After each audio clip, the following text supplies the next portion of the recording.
todos nós, você também deve ter ouvido que algo está acontecendo na Venezuela esses dias. E como sempre acontece nesses casos, somos inundados por notícias da grande mídia com seus próprios interesses. A começar com os mesmos refrões, com os conceitos criados para nos dar medo e não para nos informar. Surgem rapidamente palavras como repressão, ditadura, censura. Mas, como já estamos acostumados, os interesses de oligarquias, dos banqueiros, do Império Norte-Americano estão por trás dessas notícias. Vamos tentar fazer uma leitura mais profunda e entender o que realmente está acontecendo na Venezuela. É muito importante dar uma olhada na geopolítica. A primeira coisa que temos para saber é que a Venezuela tem as maiores reservas de petróleo conhecidas no mundo. Mas vamos entender melhor o que está acontecendo na Venezuela se dermos uma olhada para o seu vizinho do norte, para os Estados Unidos. A sociedade americana é uma das maiores consumidoras dos derivados de petróleo do mundo. Primeiramente, no que diz respeito à gasolina, eles têm a mais alta taxa de carros por habitante do planeta. E obviamente existem outros derivados, como plástico, roupas, cosméticos. Para sustentar essa sociedade dependente de petróleo, os Estados Unidos têm que importar 60 dos 100 barris que consomem. Vamos tentar dar uma olhada um pouco mais ampliada de onde vem o petróleo que é consumido nos Estados Unidos. Nesse sentido, o Oriente Médio é uma área-chave. Os Estados Unidos importam uma parte significativa do seu petróleo da Arábia Saudita, Catar, dos Emirados Árabes Unidos. E com esses aliados lançou-se uma estratégia para dominar politicamente a região. São esses interesses de energia, tanto de gás como de petróleo, que estão por trás da guerra no Iraque, da atual situação na Síria, da ocupação na Palestina e da intervenção na Líbia. Agora, uma vez que vimos tudo isso, um simples cálculo nos permitirá ver por que a Venezuela é tão importante para os Estados Unidos. O petróleo que vem do Oriente Médio atravessa o Estreito de Hormuz e segue seu caminho através do sul da África até chegar ao Texas. Esta viagem dura entre 40 e 45 dias. Em vez disso, o petróleo que vem da Venezuela leva apenas 4 a 5 dias para chegar aos Estados Unidos. Ao comparar o custo que significa importar petróleo do Oriente Médio e não da Venezuela, podemos entender muito claramente quais são os interesses norte-americanos nesta questão. Agora, é muito importante que entendamos como esses interesses determinaram a história da Venezuela. Por mais de 40 anos, isso foi determinado pelo que foi chamado Pacto de Ponto Fixo. Foi um pacto político entre a Ação Democrática e o COPEI, o Comitê de Organização Política Eleitoral Independente.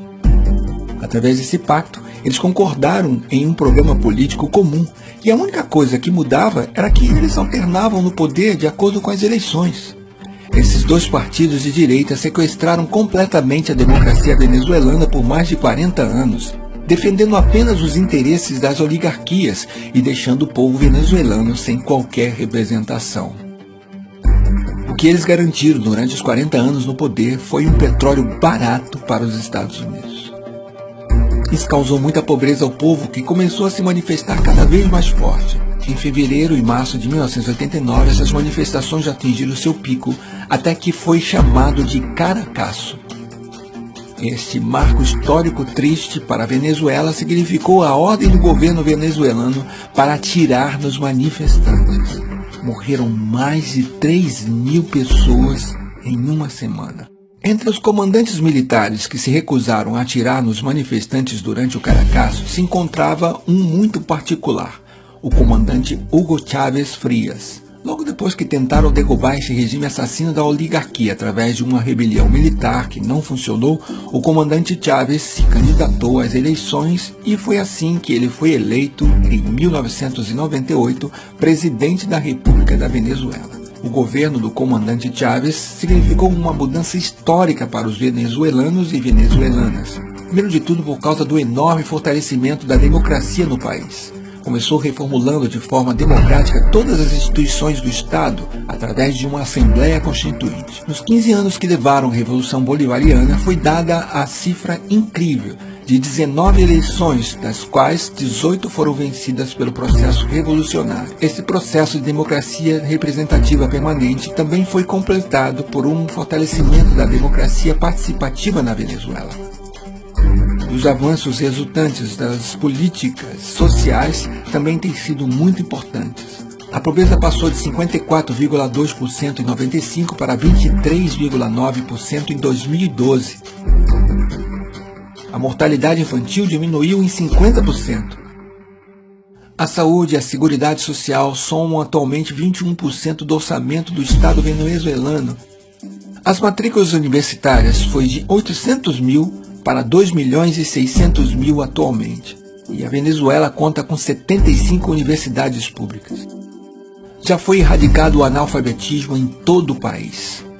Obviamente, o Império Americano, vendo que pela primeira vez na história um governo venezuelano se ocupava muito mais com seu povo do que com os interesses norte-americanos e que o novo processo de união soberana e emancipadora da América Latina ameaçava sua hegemonia política, não ficou com os braços cruzados. Em 2002, apoiou claramente um golpe de Estado contra o governo democraticamente eleito de Hugo Chávez. Tendo falhado graças à mobilização popular, fomentou uma sabotagem econômica através de uma greve de petróleo com o apoio da oligarquia. No entanto, essa nova tentativa de desestabilização também falhou. A única coisa que mudou é que desta vez é uma nova estratégia, o que chamamos de golpe suave. O primeiro passo é a guerra econômica. Por mais que se tenha feito muitas mudanças na economia venezuelana, o país ainda depende muito das importações para satisfazer as suas necessidades básicas. E a mesma oligarquia que historicamente criou essa situação está tentando se aproveitar agora dela. Por um lado, alguns industriais ligados à oligarquia, que quer acabar com o processo bolivariano, está tentando criar escassez de produtos básicos para criar descontentamento na população. E do outro lado, alguns setores importadores que também querem acabar com esse processo estão especulando com dólares em vez de usá-los para importar produtos de necessidades básicas para o país. Isso demonstra mais uma vez o cinismo da oligarquia venezuelana disposta a tudo para voltar ao poder. Agora vamos ver o segundo e talvez o mais importante dos eixos do golpe suave. Este é a manipulação midiática. A oposição golpista venezuelana tem duas facetas, uma que se mostra pacífica e a outra que é claramente violenta. E certos meios de comunicação, tanto na Venezuela como no exterior, se converteram no eixo central dessa estratégia de golpe suave. Ao manipular de forma totalmente vergonhosa os fatos que estão acontecendo na Venezuela, eles querem fazer o mundo acreditar que o governo venezuelano está reprimindo duramente simples manifestantes pacíficos. Mas esse roteiro nós já conhecemos e não cairemos mais facilmente nessa armadilha. Se olharmos um pouco mais para a história desses últimos anos na América Latina, nós percebemos que os Estados Unidos e as oligarquias não ficaram de braços cruzados na frente dos movimentos progressistas. Primeiro foi a tentativa fracassada de golpe na Venezuela em 2002. Infelizmente, em 2010, o golpe de Estado em Honduras se concretizou. Então foi a vez do Equador, onde felizmente a tentativa de golpe de Estado em 2010 falhou. Mas isso não terminou e o governo paraguaio de Lugo não teve tanta sorte. E em 2012, ele estava derrubado por um golpe de Estado parlamentar. Em 2012 e recentemente em 2014, também foram denunciadas tentativas de golpe de Estado na Bolívia. Em 2016, infelizmente, o Brasil foi vítima desse golpe parlamentar. Desta vez, na Venezuela, a história está tentando se repetir, mas o povo de lá não vai permitir. O povo latino-americano tem aprendido muito com o passado, por isso não vai mais deixar o Império Norte-Americano e as oligarquias locais conseguirem tirar o processo de mudança em que se encontram.